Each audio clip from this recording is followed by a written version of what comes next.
Creo que cualquier motero que ha tenido algún problema y se ha subido a la moto es el momento en el que desconectas de absolutamente todo. Por circunstancias de vida, tengo que agradecer mucho a la moto de que se tenga la salud mental que se tiene. Porque si no fuera por la moto muchas veces costaría. Bueno, no me da vergüenza decirlo, literalmente me tuve que parar a llorar de lo que estaba viendo. O sea, es que era tan espectacular un valle con unas montañas, un camino pequeñito, que estabas allí solo delante de aquella inmensidad que es que te supera. O sea, yo en el país en el que vivo, en Suiza, los límites de velocidad son muy estrictos, tan estrictos como que si te pasas en exceso del límite de velocidad puedes ir directamente a la cárcel. Sí que veo a mucha gente que quiere hacer de piloto de MotoGP en este tipo de carreteras y creo que no son las más recomendadas. Lo que no se valora del valor que tienen los pilotos encima de esa moto a 300, o sea, tú para saber el valor que tienen esos pilotos tienes que ir a un circuito a verlo, o sea, que no cualquiera vale para eso. Aquí si se aplicara la ley como se debe, yo pienso que el problema, y a lo mejor me meto en un jardín que no debo.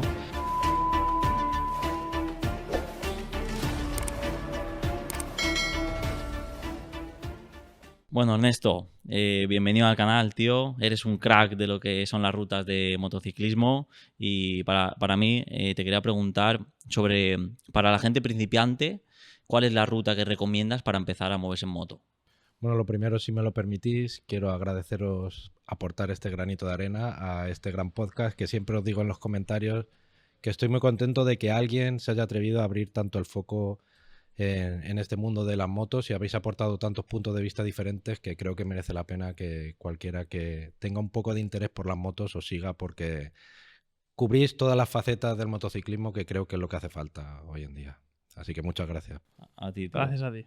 En cuanto a lo de los principiantes, es siempre una pregunta que genera, yo creo, bastante inquietud, porque hay mucha gente que ve vídeos o que sigue a gente que hace rutas en moto y creen que todos estamos capacitados para hacer cualquier tipo de ruta, cualquier tipo de aventura en moto. Se suben a una moto, se meten por caminos pensando que van a poder hacer off-road, y para mí lo principal es que cada uno conozca su propia limitación a la hora de subirse a la moto, qué es lo que puede hacer y lo que no puede hacer.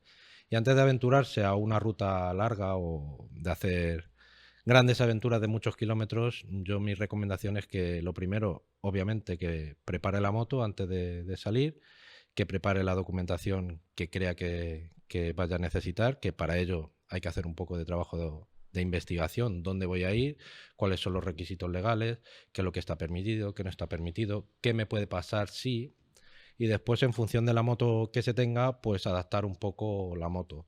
Yo creo que no hay en concreto ninguna ruta que no sea capaz alguien de hacerla. Lo que sí que es fundamental es que cada uno sepa las limitaciones que tiene para poder hacer este tipo de rutas.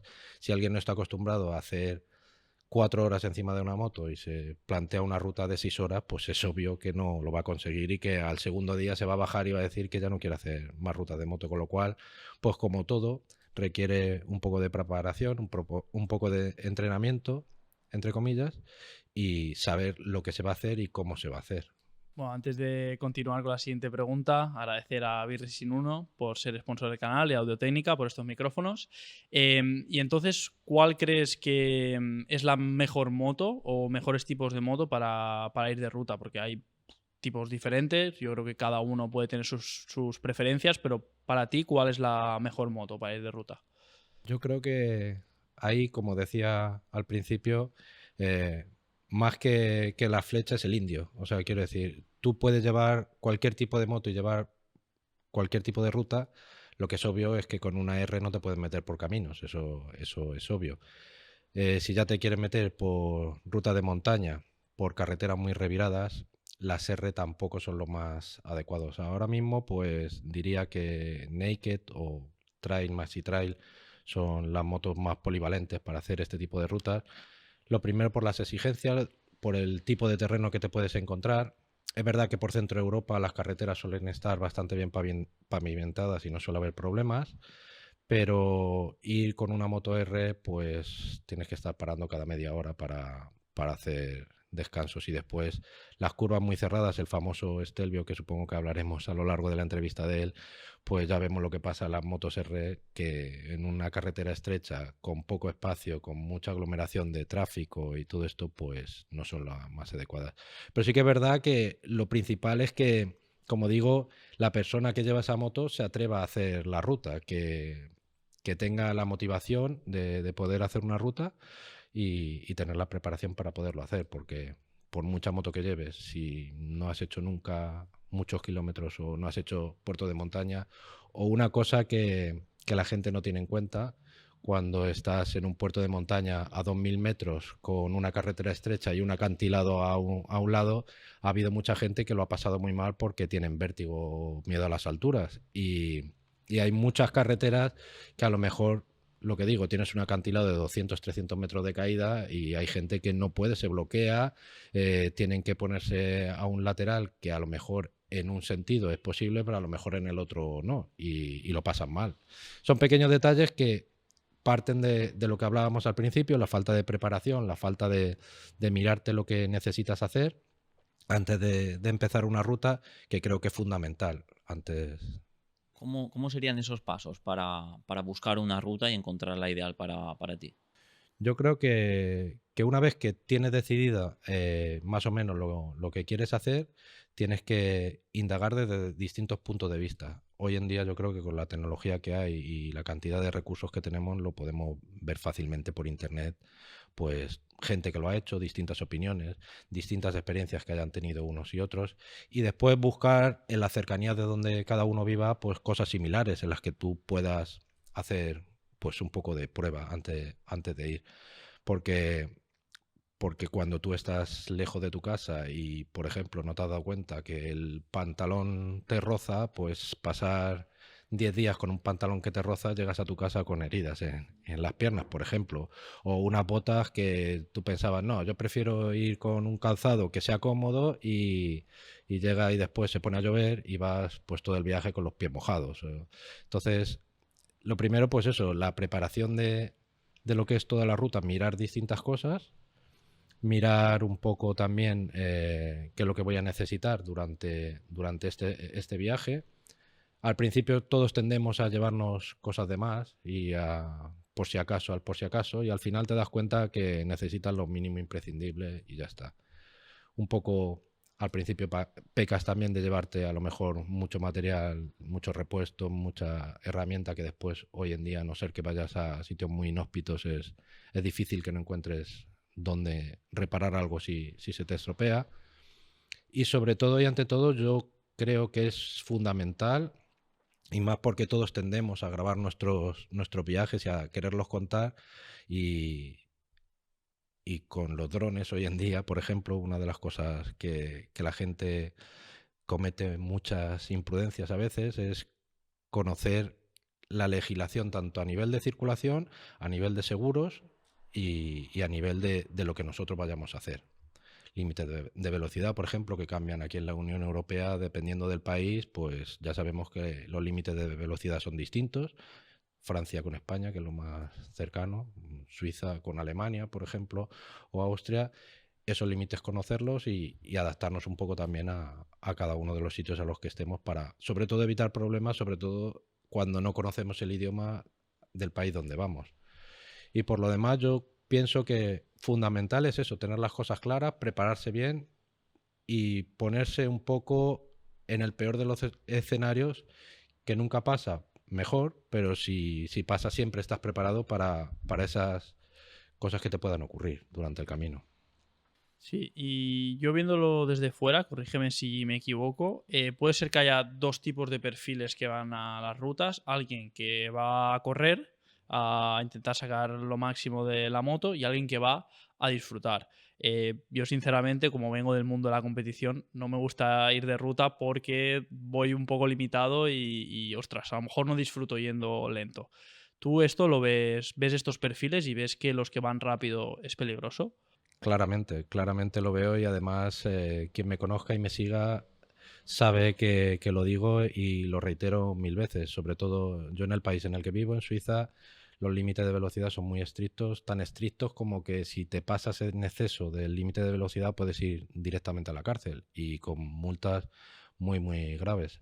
Hace no tanto me escribió un seguidor del canal que me decía precisamente de todas estas advertencias que hacía del límite de velocidad que él lo había vivido. Un día volviendo de ruta, pues ya iba tarde al hotel, se pasó de velocidad, le paró la policía y bueno, pues le tocó pagar una multa de 3.000 euros y le quitaron la moto en el momento, un juicio rápido. Ya le devolvieron la moto al pagar los 3.000 euros y al volver a España pues le pasaron todos los costos judiciales y todo esto.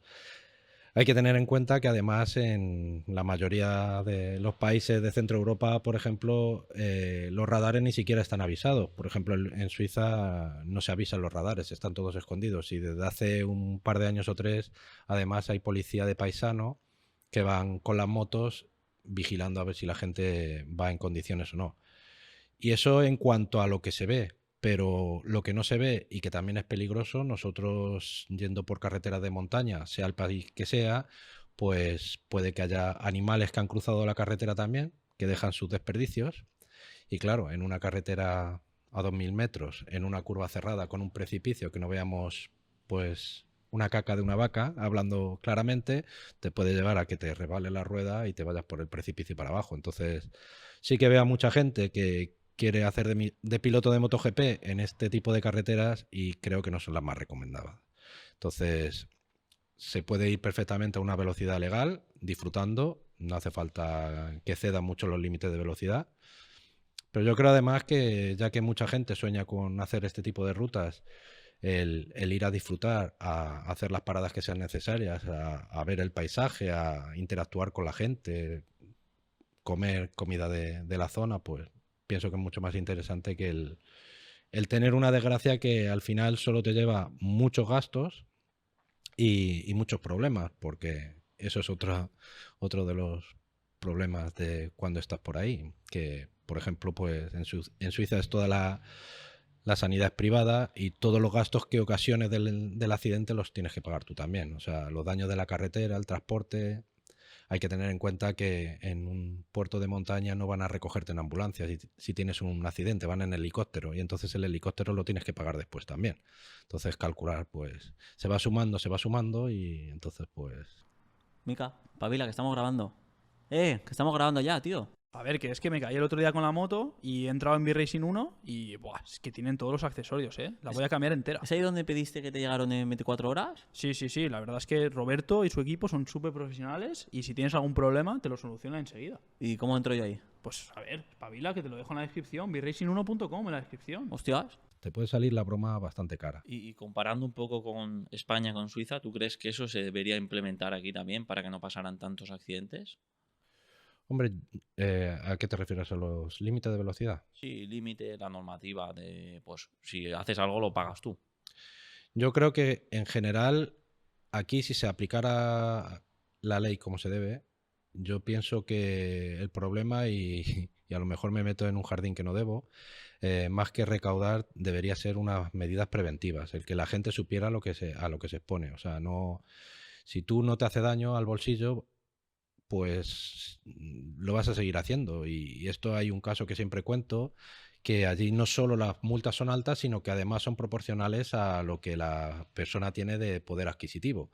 Hubo una noticia que salió en todos los diarios allí de Suiza, un millonario que tenía una colección de deportivos que iba continuamente a unas velocidades que, claro, las multas que tenía que pagar las pagaba, eran 1.000, 2.000 euros, las podía pagar, hasta que ya un momento dijeron, se va a acabar esto, como tú tienes dinero suficiente, le pillaron otra vez a 215 kilómetros por hora por la autopista, que el límite son 120 y la tolerancia son 5 kilómetros por hora más, y entonces le hicieron pagar una multa de 150.000 euros, con lo cual, pues ahora que te pique un poquito más, y claro, obviamente te quitan el carnet durante varios años, e incluso, lo que digo, te puedes pasar varias noches en la cárcel, porque allí ese delito se llama Rassendelikt, que es un delito de conducción temeraria, y pones en peligro a los demás, con lo cual, pues, tienen unas consecuencias graves. Entonces, yo creo que aquí muchas veces, sobre todo en las rutas moteras, las típicas, por ejemplo, que más conozco, pues, que ponen muchos radares y muchos controles, por ejemplo en la Sierra de Madrid, que en la Cruz Verde, que es un punto muy conocido de los moteros por aquí por España, pues ahí hay no solo los controles, la policía parándote, el helicóptero por arriba. Muchas veces, más que medidas disuasorias, son medidas recaudatorias, y yo creo que eso pues no le hace bien ni sobre todo a la policía, que yo creo que tienen que hacer su labor, por supuesto, pero de manera preventiva, no de manera punitiva, que es lo que creo que... Y que la gente se conciencie que haciendo las cosas mal tienen consecuencias para ellos mismos los primeros, que pueden tener un accidente grave, y después para los demás, claro.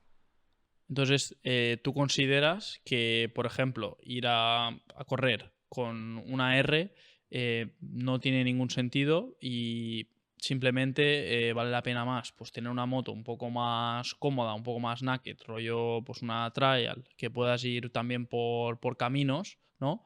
Y si quieres correr, te vas con tu R, pero te vas al circuito. Claro, por supuesto.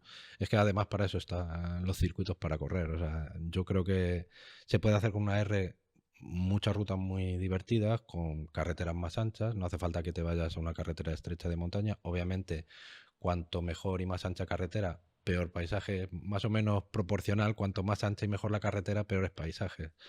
Entonces merece la pena, pues, con motos un poco más polivalentes, que te den más maniobrabilidad en curvas cerradas y todo esto, que una R que te limita mucho el poder mover, y sobre todo la postura, que es pues un dolor de espalda al cabo de una hora que no puedes más. Y bueno, tú, después de haber hecho tantas rutas por aquí, por España, ¿con cuál te quedarías? ¿Cuál ha sido la mejor para ti? Aquí por España he hecho relativamente pocas, por Europa y por Centro Europa más, por mi radio de acción de donde vivo. Aquí el Pirineo, por supuesto, es espectacular, lo hagas por donde lo hagas. Hace poco, también porque viví en Andorra, pues estuve pasando por allí unos días, y la Andorra desconocida, que yo digo, que es subirte por todas esas carreteras que suben por la montaña y son espectaculares. Y después creo que además merece la pena hacer la Transpirenaica o rutas del Pirineo en un sentido y en el otro, del lado español y del lado francés, porque la naturaleza, el clima, la gente, las comidas son totalmente diferentes, las carreteras también, de un lado y de otro, y así pues puedes experimentar cosas diferentes. Todo, a mí soy un poco cabra y me llama mucho la montaña, entonces todo lo que sea sierra, montaña y así, pues siempre lo recomiendo. A mí, para pasear un poco más, pues esto por la playa y cosas así, pero si quieres disfrutar y hacer rutas bonitas, yo siempre la montaña. Por Centro Europa, pues obviamente empezando desde aquí hacia el centro de Europa, los Alpes franceses, hay algunos pasos de montaña que son espectaculares, espectaculares, y merece la pena perderse mucho. Pues los típicos y más conocidos, pues el Col d'Iseran, el Col de la Bonnet, el Galibier, que son puertos conocidísimos y preciosos, pero después hay un montón de puertos pequeñitos que también merecen mucho la pena pasar. Y cuando se va por carretera, pues lo mejor está en que le capes al navegador todo lo que sea en carreteras nacionales, que te meta por todas las carreteras secundarias, poner muchos puntos intermedios entre medias de los dos puntos que tú quieras recorrer, para que te mezcle todavía más la ruta, y así pues tienes asegurado diversión al 100%, porque normalmente vamos de A a B, ponemos eso en el navegador, y entonces pues te pone rutas normalmente sencillas. Si tú pones muchos puntos intermedios en medio de estos dos puntos que quieres recorrer, pues siempre intenta buscar las carreteras más reviradas, y es cuando empiezas a disfrutar. Después ya por Suiza, pues si queréis ya entramos más adelante. Después en el norte de Italia, los conocidos Dolomitas, que yo creo que es uno de los sueños de cualquier motero que quiera hacer rutas. En Rumanía hay también rutas muy chulas, y algo que creo que se ha puesto de moda, y que precisamente lo que menos se conoce es lo más bonito, es toda la parte antigua de los Balcanes. Croacia lo han lo han inundado los alemanes, con lo cual también el precio es mucho más caro, pero el resto de países, Bosnia, Albania, Kosovo, Montenegro, todos esos son países que merecen mucho la pena conocer también y que creo que será uno de los países en mucho auge en los próximos tiempos. Ahora ha habido gente que empezó a hacer rutas por Marruecos y sobre todo de gente con motos de trail. A mí particularmente me llama menos la atención. No sé, no lo he hecho nunca, pero me llama más la atención la montaña más que el desierto. Pero ahora mismo sí que desde aquí, desde España, hay muchas posibilidades. Yo creo que al alcance de cualquiera, si se planifica bien y para los gustos de cualquiera y como decíamos al principio, casi con cualquier moto. Y, por ejemplo, estás hablando de rutas por carretera. Imagino que fuera de carretera, off-road, caminos, bueno, por España está prohibido totalmente, ¿no? No se puede ir por rutas un poco tal. Imagino que por el centro de Europa es un poco igual, pero ¿de estas rutas has hecho alguna vez o siempre te ciñes a carreteras? Yo normalmente voy siempre por carretera por una razón principal, es que no estoy muy hecho al off-road y sobre todo porque allí en Suiza están prohibidas. El off-road está totalmente prohibido. Solo puedes ir por algunos caminos que puedan ser transitables. La mayoría o bien son propiedad privada de gente que tienen esas tierras o parques naturales y entonces está prohibido. Por la parte de los Alpes franceses, Alpes italianos, por Alemania y por Austria sí que se puede hacer off-road, pero yo para eso digo como al principio, hay mucha gente que ve vídeos de motoviajeros por YouTube y se piensa que subirse en una moto trail y que se van a meter por un camino de off-road y lo van a conseguir.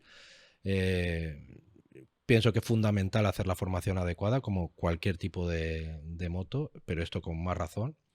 Sobre todo si son novatos, no ir solos nunca por esas rutas de off-road, porque una moto de 300 kilos que se te caiga al suelo es difícil de levantar y más en una zona peligrosa. Y ya te digo, yo no lo he hecho mucho, pero sí que se pueden hacer y están bien marcadas, están delimitadas. Hay algunas que incluso se han hecho tan famosas en los Alpes franceses o italianos, por ejemplo, que han determinado hacerlas de pago, porque si no hay tal aglomeración de motoristas que no se podría circular. Eh, o por ejemplo en Andorra, el famoso Pic Negre, que antes subían todos a la furgoneta arriba del Pic Negre en Andorra, ahora lo han puesto también de pago porque ya se había convertido en otro atractivo turístico más que lo han intentado cortar un poco. Pero sí se puede hacer. En Suiza no, en Suiza está prohibido, pero en el resto de Europa sí que hay un poco más de lasitud en ese sentido. No, porque yo por aquí sí que hay veces que sí que con mi padre decimos, va, vamos a coger las motos un poco de cross y nos vamos a hacer una ruta. Pero claro, no puedes porque tienes que tocar carretera, ya las motos a lo mejor no están matriculadas, entonces como que aquí también estás muy limitado y lo único que puedes ir es al circuito realmente, no puedes ir, coger y decirte, vámonos a un pueblo por medio de la montaña o si te pilla la Guardia Civil en este caso, es ilegal en España, ¿no? No, creo que aquí en España, corregidme que no lo sé seguro, creo que los caminos tienen que ser de mínimo 3 metros de ancho para poder circular con motos, si no recuerdo mal. Por allí ya te digo que depende de las zonas, están limitadas, o delimitadas, mejor dicho, las que se pueden hacer, las que no. En Suiza ninguno. Y además ahí sí que lo controlan porque hay forestales que lo controlan, que es igual que, por ejemplo, la acampada libre, que tampoco está permitida, que hay gente que también lo hace un poco de manera furtiva y se puede meter también en problemas graves. Toda la parte de la Europa central de los Alpes, como hay tantos parques naturales, está eso muy limitado. Entonces, hay veces que merece la pena, por ejemplo, en alguna granja o algo, pedir permiso al hombre de la granja para poder acampar antes de hacerlo por tu cuenta, porque te metes igual en un problema. Y lo de los road, lo que te digo, está muy limitado, sí. Claro, esto es algo muy importante, el tema de hoteles, dónde dormir, dónde comer es muy importante. ¿Cómo haces tú para encontrar los mejores sitios?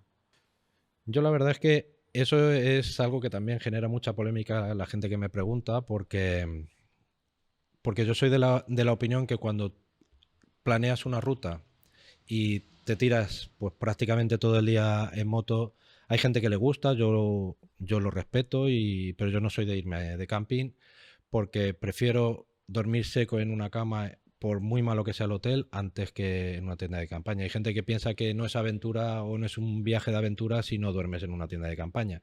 Y hay algo con lo que no cuentan, que es que aquí más o menos, y sobre todo, por ejemplo, esta zona, pues tiene un clima más o menos estable. En los Alpes te puede levantar con un sol radiante con 20 grados y que te caiga una tormenta por la tarde o te nieve en pleno agosto. Entonces, claro, tú te vas con una tienda de campaña de verano, con un saquito de dormir de verano y por la noche te hace 3 grados bajo cero. Entonces pasas un frío tremendo que no te quitas por la mañana, encima te tienes que subir en una moto con el fresquito del aire, la tienda de campaña mojada que la tienes que guardar mojada y ya pasas todo el viaje durmiendo mal, con la tienda mojada y todo esto.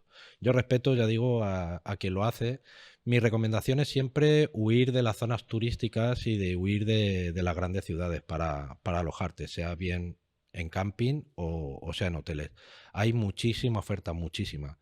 Y lo bueno que tiene la Europa Central es que la inmensa mayoría de los hoteles dentro del alojamiento siempre incluyen el desayuno, con lo cual, para los que estamos haciendo rutas, tú desayunas bien y a media mañana no necesitas que te pares en algún sitio a comer. Puedes pasar todo el día más o menos bien, por la tarde cuando llegues a donde llegues cenas y ya está.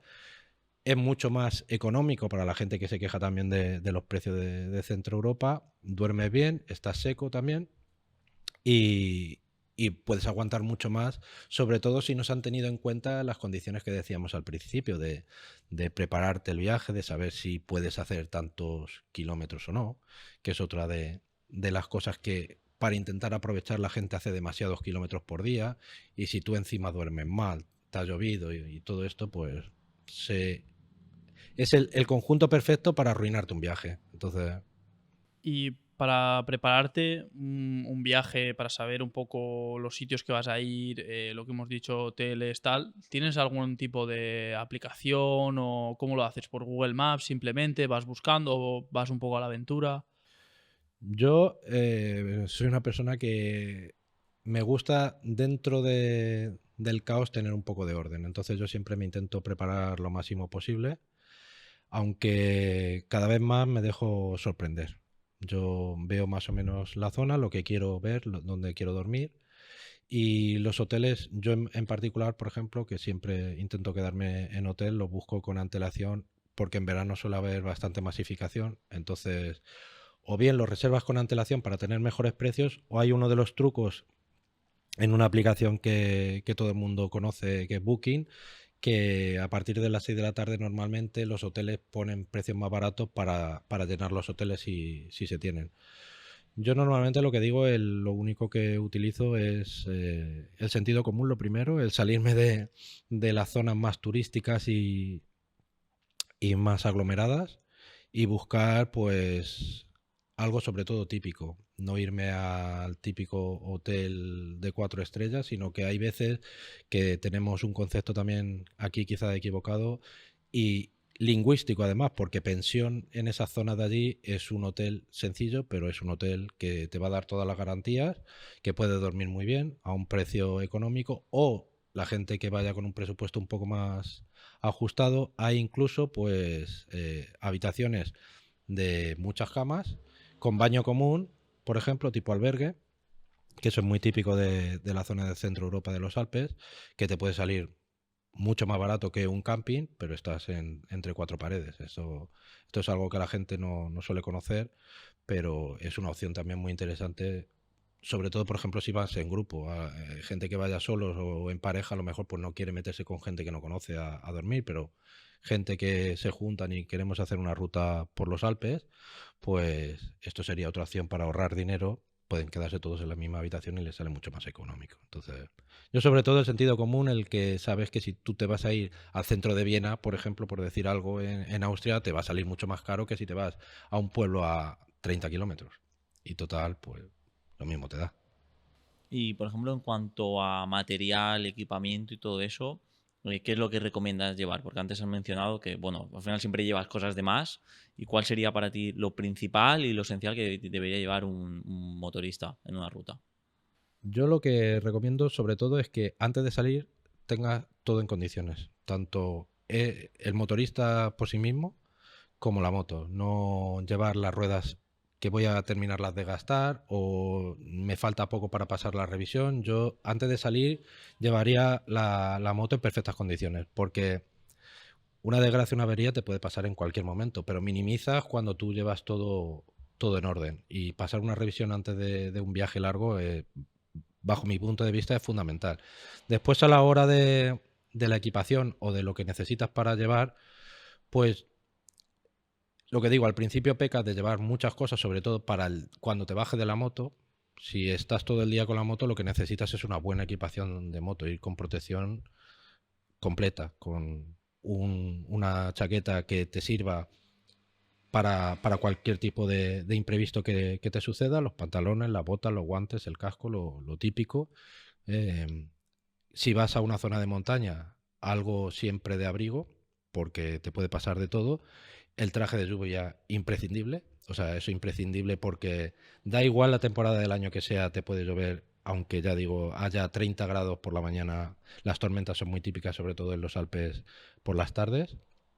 Entonces, llevar una buena equipación, llevar siempre algo de abrigo y un buen calzado es fundamental. Después, para cuando te bajes de la moto y te quieras dar una vuelta, pues ¿cuánto va a suponer eso de tu experiencia? Nada, con un par de piezas de ropa y poco más. Pero sí, para salvar esos incidentes que te pueda suceder de climatología, de, pues eso, de frío, de lluvia, de todo esto, para mí es fundamental y hay gente que se olvida de ello y después se echan las manos a la cabeza porque, claro, nadie se espera que, como uno me dijo, que había un puerto cerrado en agosto porque había nevado. Es que es lo que pasa en las montañas y te puede pasar perfectamente, perfectamente. Y en la moto, por ejemplo, ¿qué accesorios crees tú que son imprescindibles para hacer una ruta? Yo me imagino a lo mejor un soporte para llevar el móvil, ¿no? Y puedas ir viendo un poco el mapa, no sé, lo del tema de los puños, a lo mejor para calefactables en invierno. ¿Qué más cosas tiene que tener la moto? De accesorios, herramientas, igual al principio mucha gente que se carga de mucho peso sin necesidad. Hoy en día yo creo que puedes encontrar talleres si te pasa cualquier cosa en cualquier sitio del mundo y no hace falta hablar el idioma para que sepan lo que te pasa. Yo lo que siempre llevo, siempre, pero para evitar estos imprevistos que te puede pasar en el camino, es un kit antipinchazos, eso porque por propia experiencia cuando no lo llevaba pinché y tuve la suerte de que estaba cerca de un pueblo y me pudieron poner una mecha y después ya seguí andando, pero ahora ya siempre llevo el kit antipinchazos, llevo un inflador automático, una linterna fundamental por si te quedas tirado en algún sitio y baterías de repuesto por si acaso, porque si llevas solo la linterna pero llevas mucho tiempo sin utilizarla, luego la enciendes y no tienes. Obviamente los chalecos reflectantes, todo esto. Y después pues el tema de tecnología, hay muchas motos que ya vienen con el navegador integrado, algunas, y si no pues soportes. Hay gente que incluso llevan varios soportes. Yo con uno ya me vale, es suficiente. Y yo creo que poco más. O sea, cuanto más te cargues de cosas, más te va a pesar la moto, más difícil va a ser salir, depende de qué momento. Y no hace falta que te vayas a grandes rutas de off-road en la propia carretera con una inclinación de 15 grados. Como cuanto más peso lleves, más difícil te va a ser moverla si lo necesitas. Entonces, yo creo que hoy en día, salvo rarísimas excepciones y salvo que te vayas a sitios muy inhóspitos o te veas solo en medio del campo, pues es muy difícil que no encuentres algo que te pueda solucionar la papeleta, vamos, digo yo. Y a nivel, por ejemplo, de neumáticos, ¿cambia un poco dependiendo la época del año? Hombre, allí imagino que más frío, ¿cambia un poco el tipo de neumático o el de calificación no lo montas, ¿no? No, ¿O no, sí? no, ese no hace falta. Los slicks los dejo en casa. No, no. No, yo. Lo que sí no es necesario, por ejemplo, ir con ruedas de tacos y vas a ir solo por carretera. Eso yo creo que cae por su propio peso. Hay gente que ya está acostumbrada a ir con ruedas de tacos o semi y entonces pues ya van cómodos y sobre todo es lo que, una vez redundar en lo mismo, tienes que estar cómodo en lo que tú estás haciendo. Si tú estás acostumbrado a llevar la moto de una manera, pues el cambiar para un viaje te puede hacer que estés durante todo el viaje pues incómodo. Si tú estás acostumbrado a llevar ruedas de tacos, continúa con la rueda de tacos, pero no es necesario. Allí con ruedas mixtas de carretera es suficiente. Yo no monto nada especial. Porque lo que digo, yo tampoco me meto mucho por off-road. Las carreteras peores con mis neumáticos son suficientes y no hace falta. Si hablamos de sensaciones, para ti el hacer las rutas, ¿qué sensaciones te transmiten? Yo para mí, esto es yo creo lo que ya hemos hablado antes y creo que cualquier motero que ha tenido algún problema y se ha subido a la moto, es el momento en el que desconectas de absolutamente todo. Y entonces cuando tú estás haciendo una ruta por algún sitio que sobre todo no conoces, que te sorprende por los paisajes o por cualquier cosa, a mí este verano lo pensaba mucho en la ruta que hice por Dolomitas. Mira que estoy acostumbrado a ir por Suiza por paisajes espectaculares y montañas impresionantes. Pero sí que es verdad que los Dolomitas me transmitieron una sensación de qué diminutos somos y qué pequeños somos en esto, que nos creemos que somos algo y tenemos esta inmensidad de montañas aquí que nos hacen así de pequeñitos. Y para mí es un poco la conexión. La moto te da la libertad y es lo que dice mi hijo siempre, que con un coche vas en 2D y en la moto vas en 4D. O sea, estás sintiendo absolutamente todo, la temperatura que hace, la humedad, el olor. Te transmite muchas sensaciones y para mí el momento que estoy en la moto me desconecta de absolutamente todo. Yo tengo que decir siempre que por circunstancias de vida tengo que agradecer mucho a la moto de que se tenga la salud mental que se tiene, porque si no fuera por la moto muchas veces costaría. Y es subirse a la moto y se te olvidan todos los problemas. Yo la llamo mi compañera porque es así. Cada vez que tenía cualquier problema o lo que sea, te subes y te vas en una ruta, te pruebas a ti mismo, sabes cuáles son tus límites, qué es lo que pensabas que podías hacer, qué es lo que no podías hacer, descubres sitios distintos, personas distintas, comidas distintas, tradiciones distintas y todo eso al final son experiencias que yo creo que es lo que te llevas. Por mucho que tú en esta vida quieras guardarte dinero, riquezas o posesiones, al final te llevas experiencias y esas experiencias de estar en contacto real con el medio que te envuelve, para mí es lo más emocionante de todo y lo que, para mí, lo que más me llena y lo que más me motiva a seguir haciéndolo. O sea, es impresionante. ¿Recomiendas también ir solo para abrirte un poco más, pues a conocer a gente, obligarte, ¿no? a relacionarte más? Pues eso, y habréis oído 40.000 ejemplos por las redes de gente que ha hecho rutas. Depende mucho de la gente con la que vayas a salir. Si tú ya conoces a tus compañeros de ruta y te llevas bien, probablemente esa ruta funcione porque ya os conocéis de antes. El problema es cuando tú no has hecho demasiadas rutas con alguien y te planteas un viaje de 4.000, 5.000 kilómetros. Y como eso no funciona bien, son 4.000 o 5.000 kilómetros que yo conozco a gente que se han ido a Cabo Norte y a medio camino se han vuelto porque no los aguantaban. Entonces, yo creo que es fundamental en ese proceso de preparación, de entrenamiento, de ver cómo hacemos esta ruta, también hacerlo con la gente que te vayas a ir de ruta para comprobar. Hay gente que no le gusta para nada pararse en restaurantes a comer, hay gente que sí, hay gente que prefiere un bocadillo sentados en una piedra y hay gente que prefiere comer a servilleta puesta, como se suele decir. O los hoteles, los camping, que unos prefieran hotel, otros camping. Todo eso es fundamental que se tenga buena comunión.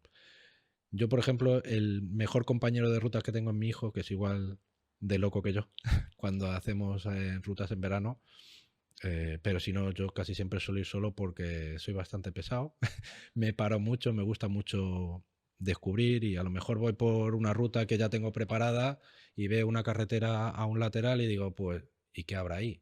Casi siempre te sorprendes y casi siempre descubres cosas y yo recuerdo una vez que yendo por una carretera que conocía porque había pasado muchísimas veces por ese puerto, pues vi un cartel, me metí por allí y bueno, no me da vergüenza decirlo, literalmente me tuve que parar a llorar de lo que estaba viendo. O sea, es que era tan espectacular un valle con unas montañas, un camino pequeñito, que estabas allí solo delante de aquella inmensidad que es que te supera. O sea, entonces, pues, por lo que digo, si eres flexible y que la gente con la que va, pues es de tu rollo, pues bien. Si no, yo no tengo ningún problema en ir solo, porque además, lo que dices, te obligas después a mezclarte con la gente, te tienes que ver tú en las situaciones. Yo no tengo ningún problema, la verdad. Pero eso ya depende de los gustos de cada uno y de lo bien que se lleven con sus compañeros de ruta o no. Sí, yo escuchándote veo que disfrutas mucho, ¿no? de todo lo que son las rutas. Yo poniéndolo en mi ejemplo, digamos, yo siento lo mismo yendo rápido al límite en un circuito, cosa que tú a lo mejor, no sé, no lo disfrutarías igual o cuando ganas una carrera y veo que tú puedes conseguir digamos, este disfrute de ir en moto, pero por tu cuenta, viendo los paisajes. Entonces, eso es bonito, ¿no? Porque cada uno pues tiene sus preferencias y al final es lo que dices, no hace falta ir súper rápido o ir tal, sino simplemente viendo las vistas. Imagino que habrá mucha gente como tú también, ¿no? De disfrutar simplemente del camino y del paisaje y de todo. Pero esto, Mica, es justo lo que hablábamos al principio del podcast y por lo que os agradecía que hayáis abierto tanto el foco del motociclismo. Porque ni tu opción ni la mía es la perfecta. La tuya es la perfecta para ti y la mía es la perfecta para mí. Entonces, lo bueno es que seamos todos igual de tolerantes, como estás diciendo, en que a ti te gusta eso, te va bien, a mí me va lo mío, ni lo tuyo es lo mejor, para ti sí, pero para mí también. Y hay mucha gente que critica. Mica, qué flipado, que solo correr, correr, correr. Pues no, pues yo, por ejemplo, te tengo que decir que a mí me daría muchísima envidia y me da mucha envidia de no poder hacer lo que haces tú, porque yo también disfruto de la MotoGP, de las carreras y me da muchísima envidia no haber podido hacer lo que haces tú, por ejemplo. A mí me hubiese encantado, cosa que ni he podido ni creo que me atreviese, sinceramente. O gente que a lo mejor dice, es que solo vas por carreteras, es que, ¿por qué no te metes por caminos? Es que pues para irte por caminos tienes que estar preparado, te tiene que gustar, tienes que disfrutar con ello o con las motos igual. Es que, ¿por qué vas con esta moto y no con la otra? Pues es que cada uno tiene que ir con la moto que le haga sentir cómodo encima de la moto. Y al final todos disfrutamos de las dos ruedas de una o de otra manera. Sea por caminos, en circuito, en carretera o en lo que sea. Sobre todo es hacerte sentir bien. Y en relación a la pregunta que me decías, pues que te desconecte y que te haga pues disfrutar de eso, de la moto, ¿no? Para ti, bueno, los paisajes más impactantes entiendo que serán por los de Suiza, ¿no? Donde vives. ¿Cuál es la ruta que más te ha impresionado por allí? Pues allí en Suiza, bueno, me han impactado mucho, no solo los de Suiza, los de Francia, los de los Alpes franceses, como digo, hubo algunos momentos que fueron impresionantes también porque no te esperas, sobre todo porque no los conoces. Cuando en la ruta que sea, por el país que sea, cuando tú no conoces la ruta, pues lo que digo, este año, por ejemplo, en los Dolomitas, cuando volvíamos hacia el Red Bull Ring, que fue el final de nuestra ruta, pasamos por algunos de los puertos también importantes de la zona, uno que es muy conocido en Alemania, que se llama Großglockner, y nos equivocamos al principio porque el navegador te decía otra cosa y cuando ponías la ubicación te llevaba a la montaña, no te llevaba al punto al que queríamos ir. Y por casualidad nos metimos en un parque nacional y bueno, pues eso fue espectacular porque había un montón de cascadas a los lados, un sitio espectacular. Entonces descubren mucho. Allí en Suiza, por ejemplo, pues lo típico y lo que va a toda la gente es la llamada Ruta del 9, que supongo la habréis oído muchísimas veces.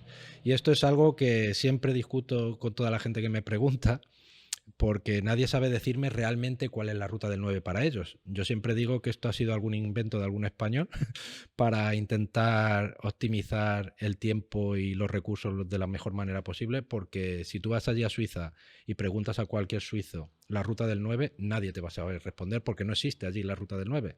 Lo más parecido a lo de la Ruta del 9 que dicen aquí en España es la Ruta del Rey. La Ruta del 9, más o menos, para que se ubique la gente, es el famoso Furka Pass, el Grimsel Pass y el Susten Pass.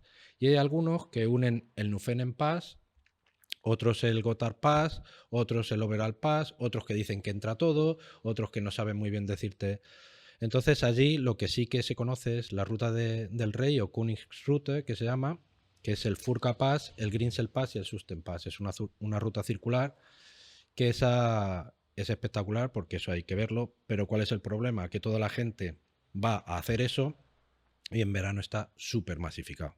O sea, hay momentos en que literalmente no pueden ni aparcar de la cantidad de vehículos que hay. Poco más o menos lo que pasa con el Stelvio, el famoso Stelvio, pues igual. Entonces, hay muchos puertos muy bonitos que la gente no conoce tanto, que son también igual de espectaculares o más, eh, y que al estar menos transitados, pues puede circular mejor. O incluso esos mismos puertos, dependiendo la hora del día a la que vayas, pues merecen más la pena o no. Por ejemplo, el Furka Pass, con el famoso Hotel Belvedere, que todo el mundo va allí a hacerse la foto, yo lo recomiendo siempre por la mañana temprano. Después por la tarde o al mediodía suele haber muchísima gente y después a final de tarde. El Susten Pass, por ejemplo, es un espectáculo por la tarde. Yo, si tienen oportunidad de ir al Susten Pass por la tarde, siempre por la tarde, porque la puesta de sol con un glaciar que hay, que se llama Steingletscher, es precioso, y con la puesta de sol aún más. Y el paso del Stelvio, pues ahí habréis visto seguramente, y si no, pues la gente que nos están viendo seguro que han visto 1000 vídeos de motos cayéndose en las curvas, porque son curvas muy cerradas y no sé qué. El paso del Stelvio lo ponen como muy peligroso, pero yo creo que el peligro del Stelvio es precisamente la masificación de gente que hay. Hay mucha gente que, como decía, que se creen pilotos de MotoGP o pilotos de Fórmula 1 y van con deportivos por esos puertos a toda velocidad a horas que no corresponden. Entonces, en horas puntas se junta muchísima gente allí y ese es el peligro de estos grandes puertos. Lo mejor es ir a primera hora de la mañana o a última hora de la tarde. Y entonces, pues, menos conocidos, pues hay uno muy cerca de todos estos que hemos dicho de la Ruta del 9 o la Ruta del Rey, que se llama Clausen Pass, que es un espectáculo de bonito. O ya puertos más pequeños, por ejemplo, que no conoce la gente, por la zona de Interlaken hay unos cuantos que son muy, muy bonitos. O por la zona yendo hacia el Stelvio también hay algunos como el Albula Pass, por ejemplo, o el Fluela Pass, que eso, el Maloya, también son puertos espectaculares de bonitos, que el Maloya, por ejemplo, es como el Stelvio, pero en Suiza, igual de curvas. O, por ejemplo, van mucho al Furka Pass, pero no van al San Bernardino Pass, y el San Bernardino Pass, que está muy cerca también, es un espectáculo. Y el Gotthard, por ejemplo, tiene distintas formas. El Gotthard Pass tiene también distintas formas de pasarlo que merece la pena pues pasarlas todas, porque puedes ir una vez por carretera, hay otro que es un camino empedrado, con lo cual con una R no puedes ir, tienes que ir con una trail o similar, y entonces puedes hacer el mismo puerto subiendo y bajando por distintas carreteras y viviendo experiencias totalmente diferentes. No, tienes para elegir ahí, vamos, Sí. para aburrir, ¿eh? Sí, lo bueno que tengo es que todos estos puertos los tengo a 50 kilómetros de mi casa, entonces hay muchas veces que salgo de trabajar y me voy a hacer alguna de estas rutas, sí. A despejar la mente un poco, Sí, a ¿no? despejar, lo que hablábamos, de despejar la mente, sí. ¿Y eso tú lo has ido descubriendo por tu cuenta, todos estos paisajes, o has ido un poco buscando y viendo? ¿Cómo ha sido este proceso de encontrar los mejores sitios? Sobre todo subirse en la moto y olvidarse de que el tiempo existe. Yo, como hemos hablado antes, yo hay días que me puedo subir en la moto y al final del día miro el cuenta kilómetros y me echo 700 kilómetros. De hecho, siempre cuento que os he contado la anécdota de la primera revisión de la moto, que de abril a julio hice los 10.000 kilómetros que se suponía que era de la revisión, los hice en esos pocos meses porque no paraba, estaba todo el día encima de la moto, y es lo fundamental. Yo miro el mapa y digo, pues tengo que ir a ver este sitio, este otro. Y es que cuanto más te lo preparas, más sitios descubres. Es lo bueno que tienen las montañas y las rutas por las montañas. Y cuando tienes accesibilidad a todo esto, que si no lo puedes hacer en el momento, ya te lo apuntas para ir. Y además, cuando vas, después terminas descubriendo otras rutas. Y así, al final, pues yo me voy apuntando en el móvil sitios que quiero visitar y seguramente tenga, pues, para los próximos 4 años, sin problema ninguno, visitar sitios que no conozco. Y en Suiza, por ejemplo, llevo ya 13 años viviendo y cada día descubro sitios nuevos. O sea, es espectacular. Es espectacular. Y antes hemos hablado un poco de las limitaciones de velocidad y todo eso en Suiza, pero también hay de tema idioma, ¿no? Documentos que tiene que saber la gente antes de hacer una ruta por allí, por Suiza. Bueno, el tema del idioma, en Suiza hay 4 idiomas oficiales. El que más se habla, el mayoritario, es el alemán, el dialecto del alemán, que es el suizo, en un 80% prácticamente. Después el francés en la parte sur de Francia, limitando con Francia, y el italiano en la parte limitando con Italia.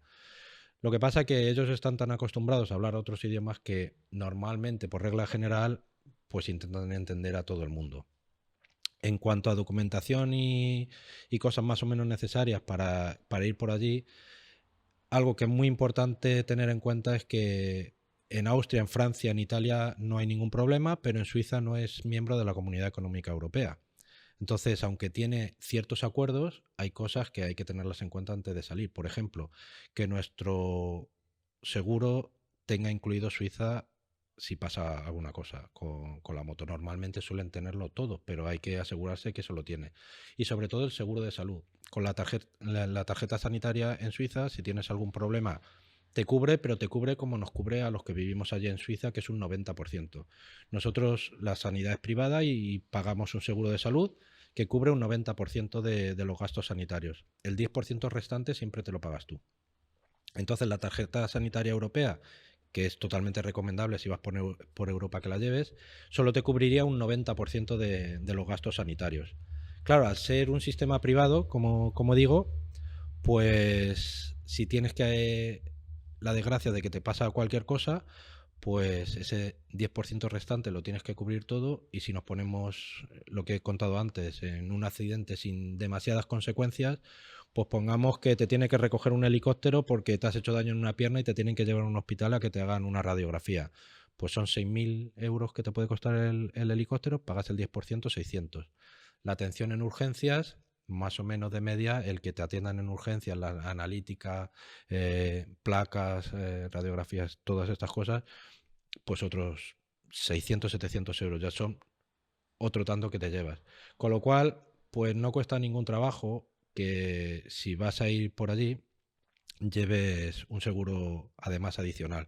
Hay un montón de compañías, no quiero hacer publicidad de ninguna en concreto, pero para 2 semanas a lo mejor te puede costar, con todas las coberturas, a lo mejor 30, 40 euros, que merece la pena, no es...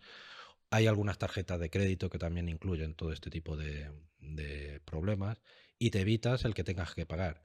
Y una cosa que la gente también me discute mucho es el tema de lo de la viñeta, por ejemplo, en Suiza. Que hay gente que dice, no me voy a meter por autovía, no cojo la viñeta. La viñeta es una pegatina que se lleva, ahora se puede incluso de manera virtual, no hace falta que la lleves pegada a la moto si no quieres. Ahora ya por internet te la puedes poner y no hace falta que la lleves. Y vale 40 francos, que son 40 euros al cambio, más o menos. Y lo que hace es que tú puedas circular por autovías o vías tipo autovías de Suiza.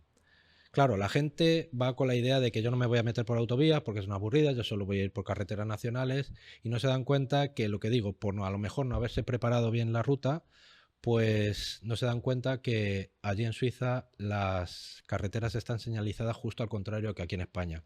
Aquí en España las carreteras nacionales van en verde y las autopistas en azul. Allí en Suiza justo al contrario. Las nacionales son en azul y las autopistas son en verde. Entonces te pueden meter por equivocación porque ya tienes aquí grabado en el cerebro que las verdes son las nacionales, te metes en una autovía, tienes la mala suerte de que te pilla la policía y por no haber pagado 40 euros te paga 200 de multa. Entonces, y sobre todo porque hay momentos que a lo mejor pues ya estás hasta las narices de dar vueltas por la montaña por curvas y tienes que ir de A a B, al hotel o al camping o a lo que hayas reservado para dormir, te metes por una autovía que no pasa nada y te pillan. O el concepto que tenemos también de autovía. Allí, ya no solo en Suiza, en muchas carreteras de montaña en general, en los países alpinos, se consideran autovías porque están mejor asfaltadas, son más anchas y están mejor preparadas, y no son 2 carriles a lo mejor, es un carril para cada sentido, pero son consideradas tipo autovías también porque están preparadas para eso, con lo cual también necesitas la viñeta. Yo creo que hoy en día, con lo fácil que es ponerla, por el precio, ya que haces el esfuerzo de ir hasta allá arriba, no merece la pena por 40 euros jugarte 200, que en cualquier momento puedes cometer la equivocación o porque te interesa por lo que sea y después te toca pagar 200 de multa. Creo que no merece la pena. Sí, yo cuando fui un día a entrenar al Red Bull Ring y me tocó pasar por Suiza y tuvimos que comprar lo de la autopista. Y sinceramente, yo no he visto un paisaje así en mi vida. Fuimos simplemente a entrenar, pero claro, las carreteras, íbamos con el coche, pero con las carreteras con las que de montaña, valles, es una locura. Yo creo que eso, si alguien puede ir a, bueno, tú lo dirás que has ido como espectador al Red Bull Ring, a Austria, es uno de los paisajes más bonitos que hay, ¿no? Dentro de todos los circuitos que hayas ido del Mundial, que por ahí, por tu zona hay un montón, en un radio de 600 kilómetros hay un montón. Tú dirás que, por ejemplo, para mí sí, pero tú dirás que Austria es el más bonito. Austria es uno de los más bonitos, sí, sin duda alguna. Yo ya no solo por la ubicación que tiene, porque el Red Bull Ring está en una zona espectacular. Yo he tenido la suerte de ir en los últimos años 4 veces y es un circuito que iría pues todos los años si pudiera, pero no solo por el paisaje, sino por lo que decía, por el ambiente, por la comodidad, por las gentes. Yo ya este último año he repetido porque el año anterior fuimos a un hotelito que estaba a menos de una hora del circuito, que es una pensión en una granja. Es espectacular, incluían todo y íbamos desde allí y como dices, o sea... Pero Mugello sorprende, porque Mugello te piensas que va a estar ahí en medio de la nada la primera vez que vas y también es un espectáculo. Hay otros que, pues el Sachsenring, por ejemplo, no es tan espectacular, la zona en la que está. Pero este año voy a intentar un poco indagar más en el resto de circuitos, porque este año abren dos grandes premios, que hasta el momento el de Brno en la República Checa, que vuelve otra vez al calendario, y uno nuevo que es el de Hungría, que espero visitar también si hay suerte. Es uno de los proyectos este año, aparte de rutas por montaña, va a ser rutas de circuitos de MotoGP y voy a intentar ir a todos los que pueda. Y yo siempre me gusta pues eso, porque ahí te mezclan mucho por lo que decía, con las gentes, con las tradiciones, cómo lo vive cada uno, el tema de las motos, que hay que decir que bueno, ¿qué te voy a contar? En los circuitos hay un ambiente, bajo mi punto de vista, súper sano, que da igual que seas seguidor de uno o de otro, al final no estamos todos mezclados y disfrutando de las dos ruedas y del momento y me gusta mucho, pero el Red Bull Ring sin duda alguna es uno de... Y el espectáculo que hacen el día de la carrera con los aviones y con esto es espectacular, es espectacular. Sí, yo creo que el ir a un circuito ahí a ver una carrera no tiene precio. Es una burbuja donde todo lo que se vive es bonito y está súper bien, y cualquier persona que no haya ido es una experiencia que se tiene que vivir. Y sobre todo porque se valora lo que habéis hablado muchas veces en los podcasts, lo que no se valora del valor que tienen los pilotos encima de esa moto a 300. O sea, tú para saber el valor que tienen esos pilotos tienes que ir a un circuito a verlo. O sea, te das cuenta de que no cualquiera vale para eso y que se están jugando la vida en cada carrera, en cada entrenamiento y en cada todo. O sea, y que tengan que pasar por las condiciones que están pasando muchas veces, pues es bastante penoso. Por eso agradezco que les hayáis dado tanta voz en este podcast a todas estas situaciones que se tienen que acabar de una vez y que se valore mucho más a los pilotos de lo que se valora el esfuerzo a todos los niveles, el entrenamiento, la preparación, el valor para estar encima de esa moto, porque cada vez hay más exigencias de todo y quizás no se valora como se debe. Sí, cuando has dicho el tema del ambiente que tú me has dicho, tú lo conocerás.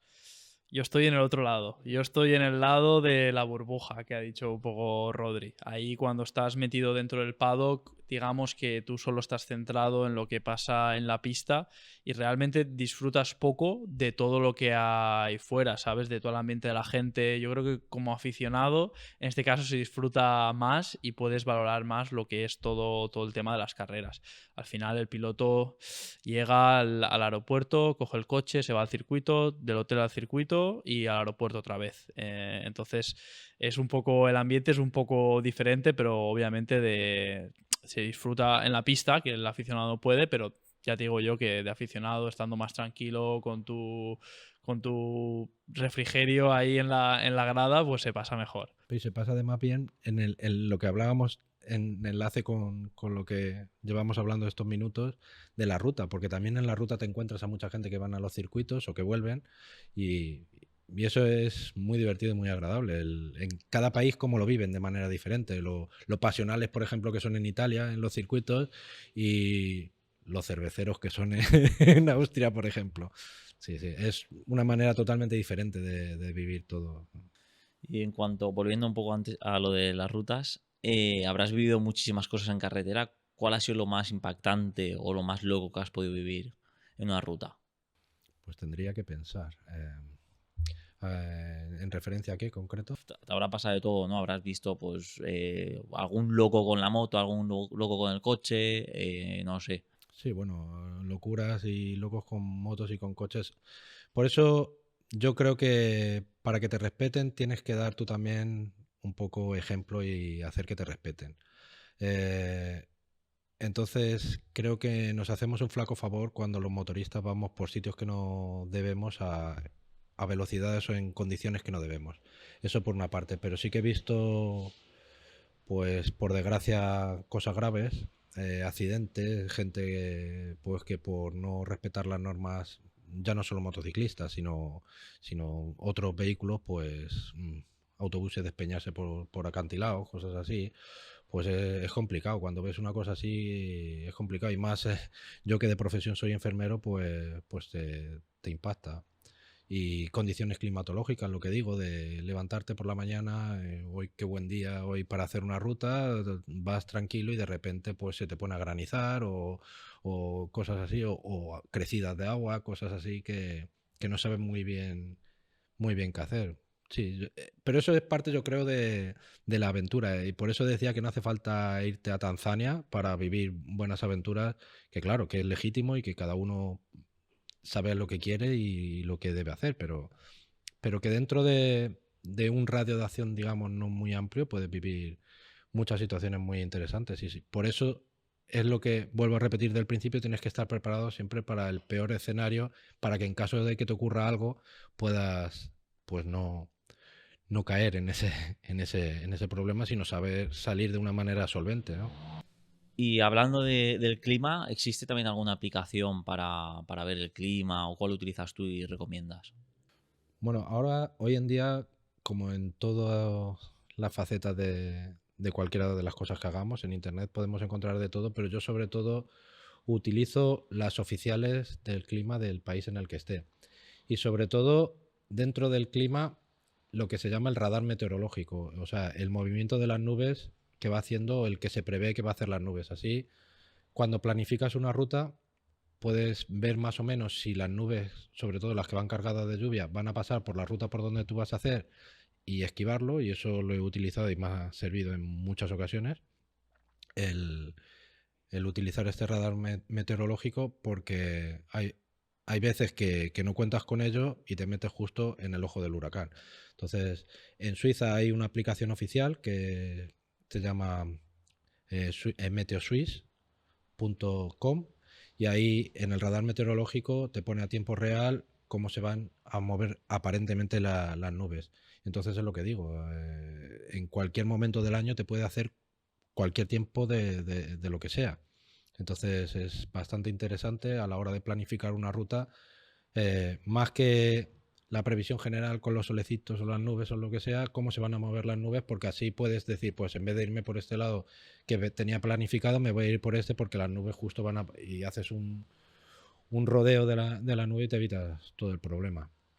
Eso por una parte. Después, aplicaciones para otro tipo de cosas, como he comentado antes, el tema de la normativa de, por ejemplo, pues en Suiza los radares no hay ninguna aplicación que te diga dónde están los radares, porque como digo, no están nunca señalizados, nunca, ni los fijos ni los móviles, no saben nunca, a no ser que conozcan la carretera dónde están los fijos, entonces eso no, pero para los drones, por ejemplo, sí que es importante la gente que se grabe sus rutas y se lleve sus drones y todo esto. La normativa es similar a la europea, pero con ciertas modificaciones. Entonces hay una aplicación también del Estado que te dice a tiempo real, de cabeza no me sé el enlace, pero se puede entrar en la página oficial, y si no, pues en mi página, en mi canal, yo lo digo varias veces. Ahí te dice también en qué zona se puede volar el dron o no. Básicamente los que pesan menos de 250 gramos, solo tienes que tenerle registrado el dron y cumplir la normativa, y a partir de 250 gramos, como aquí en España, necesitas el carnet de piloto. Sí que es importante que, si ya de por sí, en general, la gente pues no le gusta demasiado, por aquellos países les gusta menos todavía el tema de los drones. Y entonces, en cuanto se sienten muy observados, pues vienen a regañarte. Entonces hay que tener mucho cuidado, sobre todo porque hay muchas zonas naturales que está totalmente prohibido y lo están vigilando. Doy fe que lo vigilan. Entonces yo, es una de las cosas que nunca me la juego, porque como todo supone multas muy muy graves, y muy altas, claro. Entonces siempre vigilarlo. Y una cosa que se me había olvidado antes, que para circular en Suiza es obligatorio llevar las luces encendidas. Eh, yo lo recomendaría siempre llevarlas encendidas, porque es una manera de que nos vean mejor, sobre todo cuando pues, las condiciones climatológicas son regulares. Pues yo siempre las llevaría, pero por evitar sobre todo problemas, las llevaría siempre encendidas. ¿Y la vida motera allí es cara? Porque claro, hay el precio de la gasolina, la moto. ¿Cómo están los precios allí? Pues os sorprenderíais, porque la gente, cuando lo cuento, parece que siempre la queja principal, por ejemplo, de Suiza son los precios. Los precios de la gasolina son similares a los de aquí en España. La diferencia está en que los sueldos en Suiza son 3 veces más que aquí. Entonces, pues equiparado, a mí me sale mucho más barato el litro de gasolina que aquí en España, por ejemplo, en comparación al sueldo. Y el tema de los vehículos, pues exactamente igual. El precio es el mismo, poco más o menos. O sea, no suele haber mucha diferencia de precios. Hay veces que incluso el mismo, pero claro, con un poder adquisitivo mayor.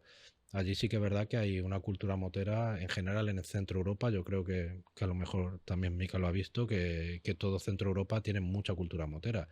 Y yo diría que Austria, por ejemplo, es uno de los países de Centro Europa que más cultura motera tiene de todos. O sea, junto con Alemania.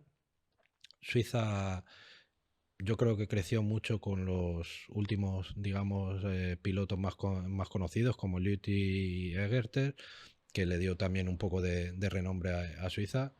Y lo que le dio el pistoletazo sobre todo fue en la pandemia, que en la pandemia yo creo que se vendieron pues más motos que nunca en Suiza.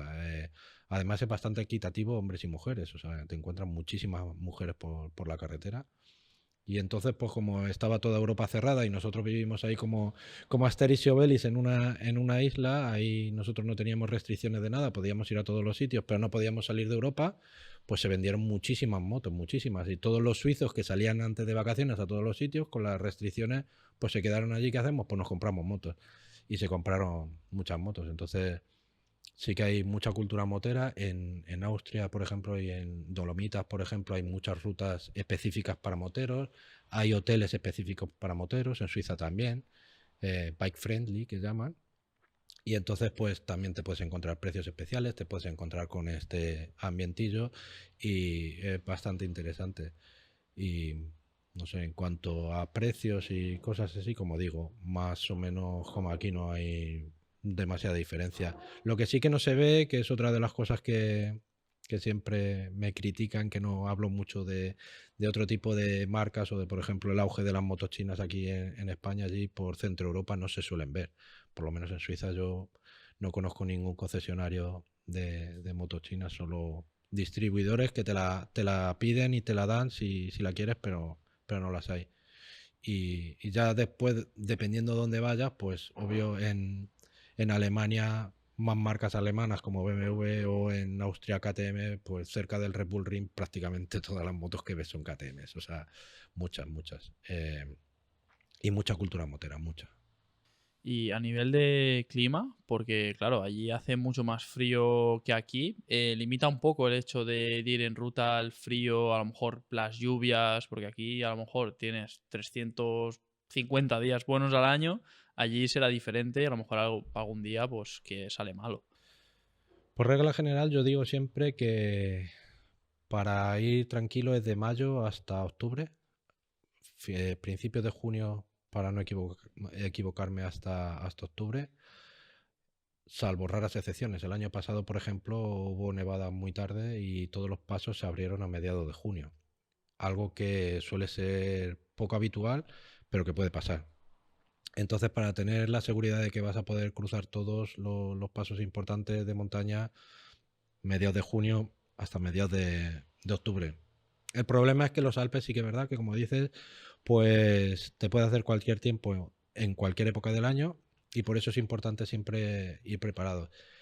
Pero sí que es verdad que el mito de que hace más frío es una sensación un poco subjetiva porque en las partes bajas de las montañas también hace calorcito en verano. No el calor de aquí de España de 40 grados, pero sí que hace, como además hay más humedad, pues pega mucho más el calor.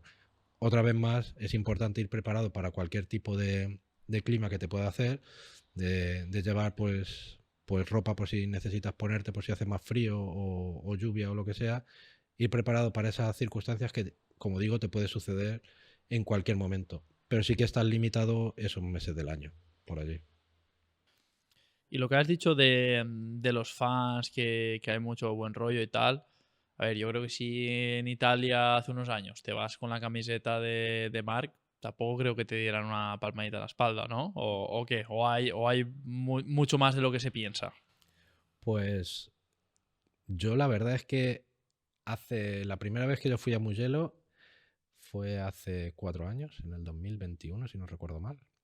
Fui a Mugello por primera vez y si no recuerdo mal, en esa carrera Marc quedó tercero.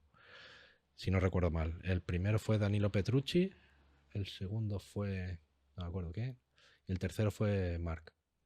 Y yo iba con mi camiseta de Marc Márquez y estaba allí rodeado de rosistas y de fans, tifosis italianos, y la verdad es que no hubo ningún problema. Y además yo me metí en todo el berenjenal de cuando abren las puertas para ir enfrente del podium y todo eso, que eso es súper emocionante.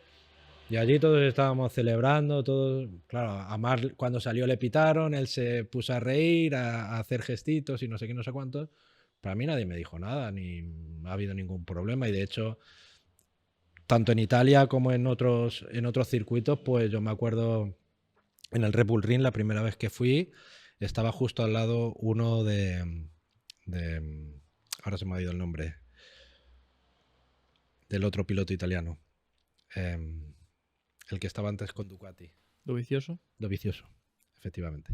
Estaba un seguidor de Dovizioso a mi lado y fue una carrera súper emocionante que se estuvieron pasando continuamente Marc y Dovi todo el tiempo y al final ganó Dovizioso esa carrera y pasamos tantos nervios los dos que cuando acabó la carrera nos abrazamos, nos miramos los dos y nos abrazamos los dos de los nervios que habíamos pasado, ¿no?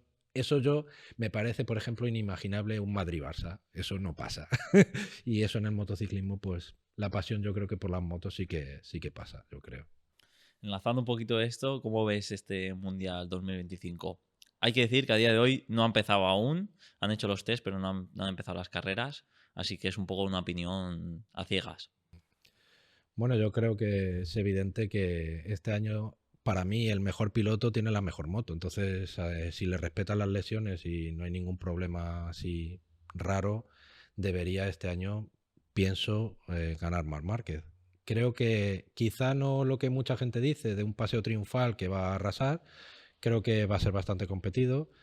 Creo que Peco Bañaya se está guardando mucho, mucho, mucho, igual que Marc también. Pero yo creo que también se están guardando otros pilotos.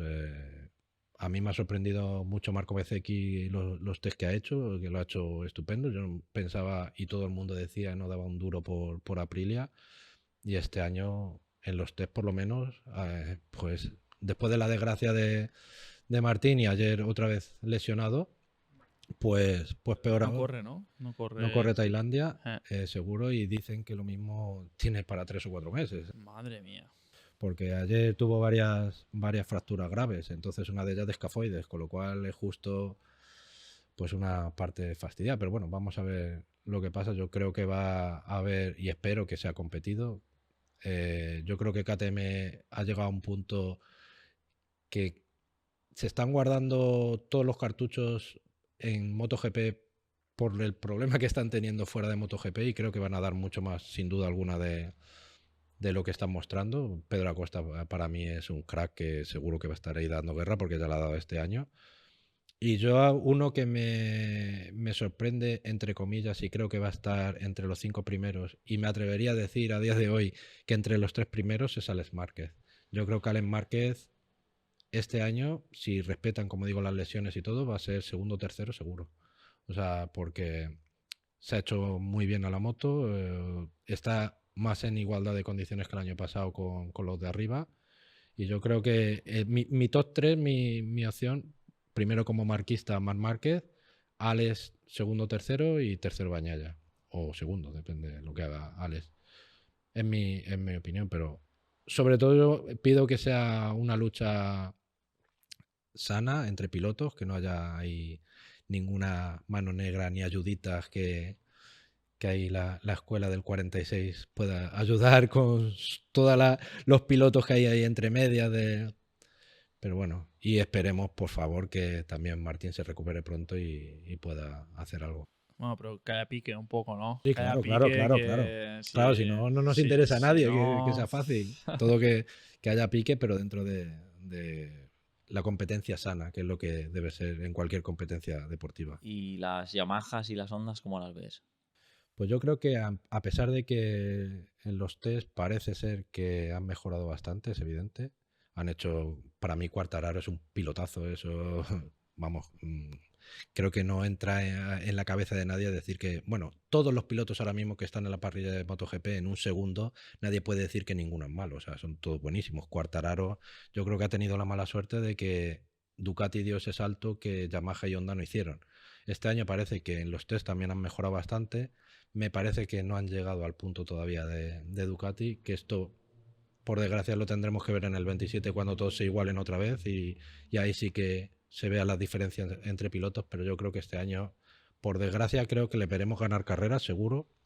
A Honda me cuesta más trabajo verlo, a pesar de que lo han hecho bien también, pero yo creo que Quartararo... Sí, porque el año pasado, además, a final de temporada estuvo ahí luchando, que al final pues la moto se vino abajo, pero durante muchas vueltas estaba ahí en las últimas carreras. Entonces, si tienes suerte, a lo mejor le podemos ver por ahí. Pues tío, bueno, es un placer. Antes de finalizar, vamos a dejar en la descripción el enlace del canal en Moto por Suiza. Vais a ver pues, paisajes, como hemos mencionado, de Suiza, de países de Europa, que es una pasada, la verdad. Y bueno, muchas gracias, tío, por todo el apoyo y por haberte venido. Gracias a vosotros por darme la oportunidad. Y os quiero decir a todos los que estáis viendo este vídeo, que los que hacemos contenido por YouTube, sabemos que la inmensa mayoría de los que estáis viendo este vídeo no estáis suscritos. Y a estos chicos lo que necesita son suscriptores, likes, y que les apoyéis mucho para que crezcan lo que se merecen. Así que nada, vosotros si estáis interesados en ir a Suiza, contactar conmigo.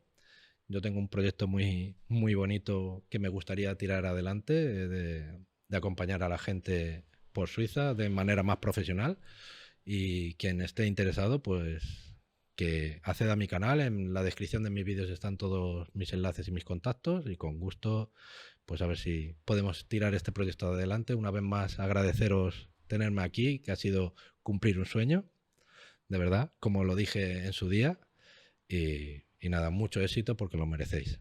Muchas gracias, Bueno, tío. muchas gracias. Bueno, lo dicho, que nos ayudáis un montón si os suscribís. Al final están un 70% que ven los vídeos no están suscritos, y al final nos ayuda a que el canal crezca, a traer mejores invitados, al final que esto vaya para adelante, que podamos traer a nuevos invitados que nos den opiniones diferentes. Y bueno, como siempre, muchas gracias y nos vemos en el próximo vídeo. Chao. Chao.